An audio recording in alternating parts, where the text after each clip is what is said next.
Okay, so now we go to the genome-wide association studies. So basically nowadays, genome-wide association studies are very, very common, or there are a lot of studies already conducted. Early days, people just do SNP profiling. It's a microarray, basically. They investigate every location, like every tagged SNP. And at the end, for each individual, you just call, at this allele, do we have the major allele or the minor allele or heterozygous of both, right? Recently, people are also doing sequencing. There are some important quality controls that people do. First is to make sure there's not some unusual similarities between the individuals, which might mean a sample swap. The reason this happens is that GWAS studies nowadays, you can sometimes do this on 5,000 individuals or 10,000 or even hundreds of thousands of individuals. And because you're profiling so many samples, occasionally you might find that there are sample swaps or the same sample get profiled twice, another patient never get profiled. So you might want to check for those unusual similarity between individuals, or maybe there are twins in the study that you didn't account for. And so you don't want to consider these twins. Occasionally, you might have a wrong sex. That's usually a sample swap. And interestingly, from the 1000 Genome Project, so in the 1000 Genome Project, they had some mom, dad, child trios. And after they did the genotyping, they realized some of the dads are not the child's dad. So just make sure that they really are the same family, right? At the same time, we want to just double check the genotype quality. Basically, at each locus, can we call very clearly whether the patient has, or the individual has 2 big A's, 2 small A's, or big A, small a, like call the genotype quality. In terms of the different type of GWAS studies, there are 2 major types. In the early days, people do family-based association studies. In fact, the BRCA, that locus was identified using big families from the Utah Mormon families, because they usually have many, many siblings, big families, and they meticulously traced where that gene is that's causing the breast cancer or the disease risk. But recently, people are also using more population-based case control studies. So the family-based association studies has better power, but sometimes it's very difficult to get these individuals. If somebody has a disease, especially if it's an adult-related disease, say Alzheimer or cancer, which has a late onset, it's sometimes difficult to find this patient's parents who are still alive and willing to donate blood to do the study. Whereas population-based case control studies, you can just take all the people who has the disease and not have the disease to do the comparison. So let's look at these 2 different strategies. So for the family-based association studies, this is the most common type. You look at the parent, the 2 parents of an affected child. So you look at unrelated families and one of the affected child in each family, and you do genotyping. For example, if we look at, this is one locus, and there are 2 alleles, big A and small a, right? So for example, let's look at this first family. The first parent has 2 big A's. There's no question. Well, it doesn't really matter because the big A gets transmitted to the child. But for the second parent, it has a big A and a small a. So we know that the child actually got the big A from the second parent, right? So the transmitted allele is big A. There is a decision to be made. The first parent, there's no difference. In the second child, or in the second family, the 2 parents are both heterozygous, big A, small a, and affected child has big A, small a. We don't know whether they got the big A from the mom or the dad, but at least we know 2 decisions has to be made. The child got 1 copy of the big A and another copy of the small a, okay? The third family, you can see here, the second parent has no information because they are homozygous, but the first parent there was a decision made, but just natural selection just happened, not like a random happened. So the big A did get transmitted to the child. So the big A is the transmitted allele. This family has no information. This family, yes, the first parent contributed the big A and the second parent contributed the big A, and they are both transmitted allele, and so on. And so if you look at the parents and you look at the affected child, we can calculate the alleles that's being transmitted, okay? And at the very end, what we need to calculate is, by the way, these two are always 0 because yeah, so the rows here indicate the transmitted allele, and the columns here indicate the non-transmitted allele. And so we just count the numbers. At each locus or each patient, you can't have the transmitted and non-transmitted together. So these two numbers are 0, but you can look at those transmitted versus non-transmitted allele. And the question is whether one is dominant than the other. For example, you can see, because we know the child has the disease, usually some whatever disease phenotype, and you can look at the allele that's transmitted. I guess you will probably suspect that this big A allele is somewhat related to the disease, right?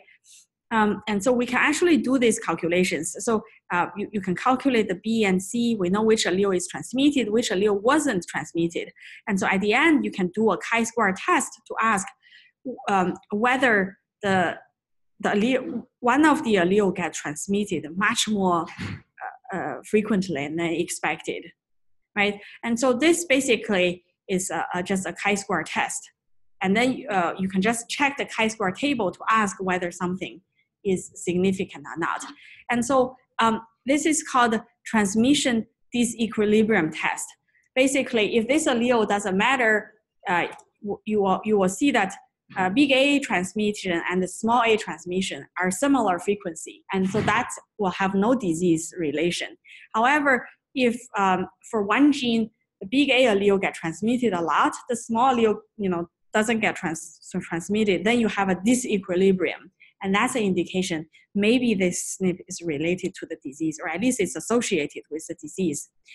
So question for the TDT test, are there multiple hypothesis testing issues?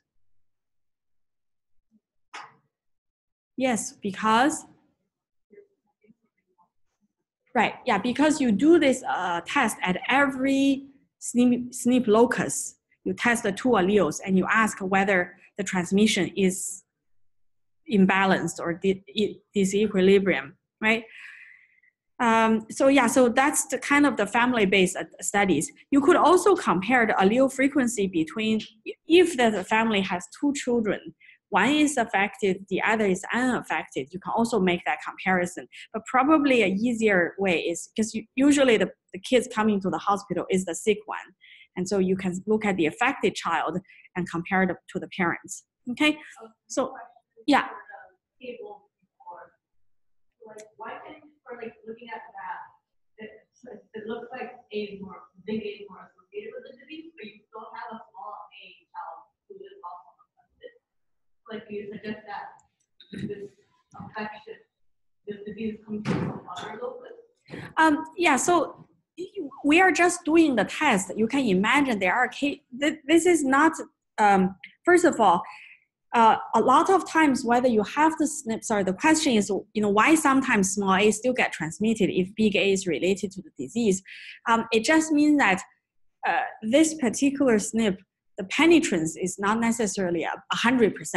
Like if you have that SNP, you will definitely have the disease, or how severe this disease is. So there are cases where this happens. And also you can imagine when we do this test, we do it on a big population of families and we test the millions of SNPs. There will definitely be cases where both big A and small a get transmitted. And so you have to do this at every locus to do this test. And sometimes it's balanced and sometimes it's only a little bit unbalanced because of chance.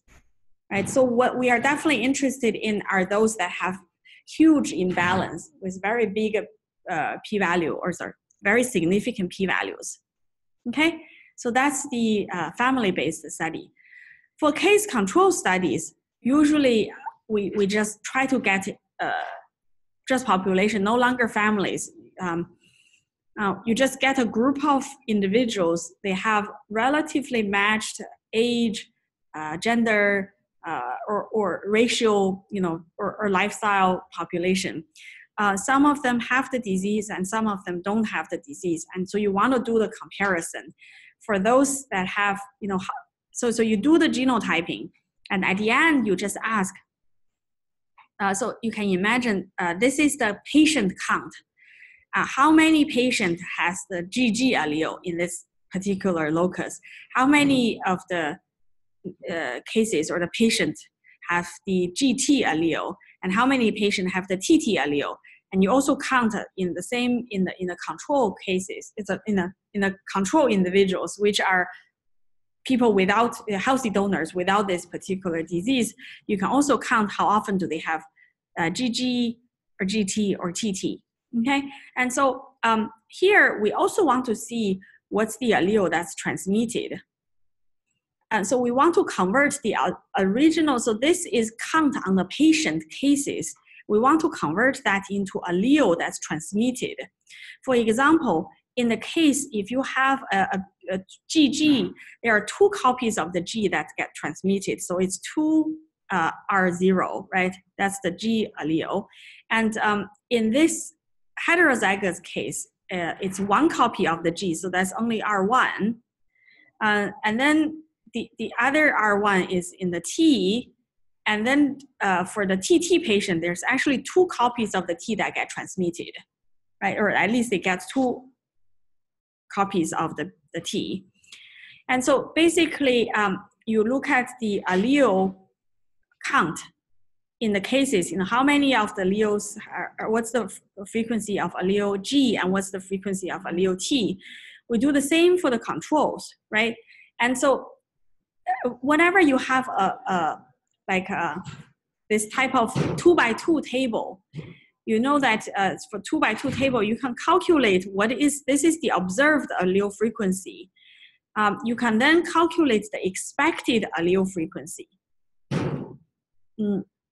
Because basically, if you add up, the case and control, you have the total G percentage. This tells us roughly, if you look at, if we have n number of individuals, we'll have 2n number of total alleles, right? And so the total G divided by the 2n is the population G frequency. Does that make sense? This is overall G frequency. And then the 2R is the total cases. So you can see the expected G in the cases would be 2R times the 2N0 plus N1 divided by 2N. That's your expected allele count of how many G's in case, how many T's in case, how many G's in control, and how many T's in the control. And so when you have these observed allele count and the expected allele count, what statistics would you use to see whether it's significantly different? Laura? Sorry? A chi-square test. Yeah, so you can do chi-square statistics. So yeah, you can see here if this is the observed allele, this is the expected allele, and the affected is the case, the unaffected is the control. Yeah, you can calculate this expected value, and then the chi-square test. If you have a 27.5, 1 degree of freedom, the p-value will be very, very small.